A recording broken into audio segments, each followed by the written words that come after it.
60 वाट और 40 वाट बल्ब को अगर सीरीज में कनेक्शन करते हैं तो कौन बल्ब ज़्यादा ग्लो करेगा? तो इसमें 40 वाट के बल्ब ग्लो करेगा ज़्यादा, लेकिन क्यों करेगा वो रीज़न हम यहाँ पर बता रहे हैं। उससे पहले ये देखिए यहाँ पर है 40 वाट और 60 वाट को बल्ब को सीरीज में कनेक्शन कर दिया है और दूसरे 20 वोल्ट के सप्लाई यहाँ पर दिया हुआ है, ठीक है। अगर क्वेश्चन कोई पूछेगा तो सप्लाई देगा और बल्ब के वाटेज भी देगा, ठीक है। तो आप इस क्वेश्चन के आंसर 1 सेकंड में कह देंगे, वो हम लास्ट में आपको ट्रिक बताएंगे। उससे पहले बुझना बहुत जरूरी है, तो ये समझ जाइए, उसके बाद हम ट्रिक पर आते हैं। देखिए यहाँ बल्ब B1 का जो पावर है वो 60 वाट है, ठीक है। तो हम इसका रेजिस्टेंस निकाल लेते हैं। R1 इक्वल टू कितना होगा? तो हम लोगों को पता है B बराबर V² R होता है, ठीक है। तो R बराबर कितना होगा? V² और पावर दिया हुआ है, ठीक है। तो R1 बराबर हो गया V², जहां पर 2 से 20 ये पावर दिया है, सप्लाई दिया है 2 से 20 वोल्ट को स्क्वायर, और यहाँ पर 60 वाट है।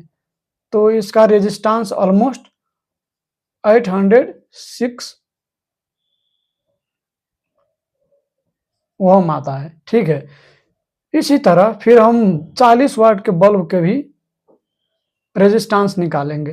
तो R2 इक्वल टू होगा, सप्लाई तो सेम रहेगा V², तो यहाँ पर पावर चेंज हो गया 40 वाट, तो 220 होल स्क्वायर डिवाइडेड बाई 40, ये होगा 12 से 10 ओम होगा, ठीक है। तो आप देखिए यहाँ बल्ब 1 और बल्ब 2 का रेजिस्टेंस हम निकाल लिए, ठीक है। तो अब पावर यहाँ पर करंट निकालते हैं, तो ये दोनों जो बल्ब है जो सीरीज में है, तो टोटल रेजिस्टेंस निकालने के लिए RT बराबर R1 प्लस R2 होगा, ठीक है। तो ये कितना हुआ? 8 से 6 प्लस 12 से 10, 2016 हुआ, ठीक है, ओम। तो आप देखिए करंट तो निकाल सकते हैं। यहाँ ओहम्स लॉ क्या कहता है? V equal to IR। तो I बराबर कितना होगा? इससे जो करंट फ्लो होने वाला है V/RT होगा, ठीक है। तो ये कितना हो गया? I equal to 220 divided by 216 equal to 0.10 ampere हुआ, ठीक है। तो आप देखिए बल्ब 1 के पावर हम निकालेंगे ना, तो P1 इक्वल टू क्या होगा? ये बल्ब 1 जो है 60 वाट के बल्ब से कितना पावर कंज्यूम करता है? 60 वाट के बल्ब, तो I² R इसका फॉर्मूला होता है, ठीक है। 0.10 स्क्वायर इंटू इसका रेजिस्टेंस कितना है बल्ब 1 का? 806 इक्वल टू 9.75 वाट आया, ठीक है। सिमिलरली हम इसका भी निकाल लेते हैं, 40 वाट का भी पावर निकालते हैं, तो P2 equal to I² R होगा, ठीक है। तो यहाँ पर कितना हुआ? 0.10 होल स्क्वायर इंटू कितना है इसका रेजिस्टेंस? 1210, तो ये हुआ 12.1 वाट हुआ, ठीक है। तो देखिए जो बल्ब ज्यादा पावर कंज्यूम करता है ना, वही बल्ब ज्यादा ग्लो करता है। तो ये कितना है? 9.6 60 वाट के जो बल्ब है जिसका पावर है 9.6, और ये 40 वाट का जो बल्ब है उसका पावर है 12.1। तो यहाँ पर 40 वाट के बल्ब ज्यादा ग्लो करेगा। और आपको अगर क्वेश्चन इंटरव्यू में और मल्टीपल चॉइस में ऐसा क्वेश्चन आया, तो आप डायरेक्ट यहाँ से क्वेश्चन आंसर कह देंगे।